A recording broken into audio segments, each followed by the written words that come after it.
नमस्कार, बहुत स्वागत है आप सभी का। आप मुझे न्यूज़ 18 के डिजिटल प्लेटफॉर्म पर देख रहे हैं। मैं हूं आपके साथ जया मिश्रा।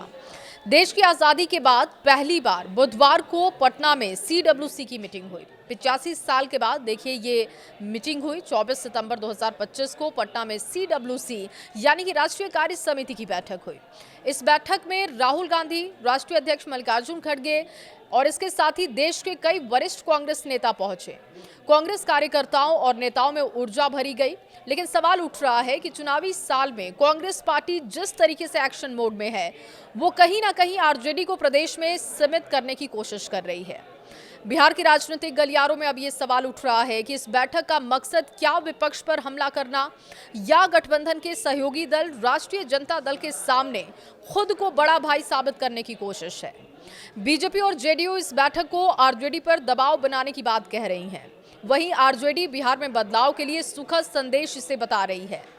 कांग्रेस ने कहा कि यह देश की आजादी के बाद दूसरी बार देश की कंपनियों से बेचे जाने के विरोध की लड़ाई है। कांग्रेस की राष्ट्रीय कार्य समिति की बैठक पर बीजेपी ने तंज कसा। बीजेपी ने कहा कि 85 साल के बाद सदाकत आश्रम में कांग्रेस की ओर से राष्ट्रीय कार्य समिति की बैठक के नाम पर पार्टी के आला नेताओं के जुटान से कोई लाभ मिलने वाला नहीं। महागठबंधन में अन्य दलों के नेता दूरी बनाए हुए हैं। कांग्रेस के बड़े नेताओं के स्वागत के लिए भी कोई एयरपोर्ट पर नहीं पहुंचा। तेजस्वी यादव भी अचानक बीमार पड़ गए। दरअसल कांग्रेस के युवराज और अन्य नेताओं का जमघट एक दिखावा है। असल उद्देश्य आरजेडी को आईना दिखाकर खुद को बड़ा भाई का तमगा लेना है। उन्होंने कहा कि खेल तो अब होगा जब सीट शेयरिंग को लेकर नए सिरे से खिचखिच होगी। तमाशा होना भी बाकी है। आगे आगे देखते जाइए होता क्या है। कांग्रेस वर्किंग कमेटी की बैठक पर आरजेडी की पहली प्रतिक्रिया सामने आ चुकी है। आरजेडी ने कहा कि कांग्रेस पटना में सीडब्ल्यूसी की बैठक को लेकर किसको क्या मैसेज देने की कोशिश कर रही है, ये समझने वाले पर निर्भर करता है।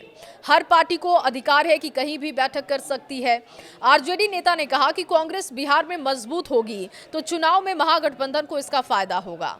बिहार में सबसे मजबूत आरजेडी है, कांग्रेस अहम सहयोगी दल है। उन्होंने साफ लहजे में कहा कि तेजस्वी महागठबंधन का मुख्यमंत्री चेहरा है। उन्हीं के नेतृत्व में महागठबंधन विधानसभा का चुनाव लड़ेगा और सरकार बनेगी। लेकिन सोचने वाली बात है कि आखिर तेजस्वी यादव के नाम पर कांग्रेस क्लियर क्यों नहीं है? अलग अलग योजनाएं क्यों चल रही हैं?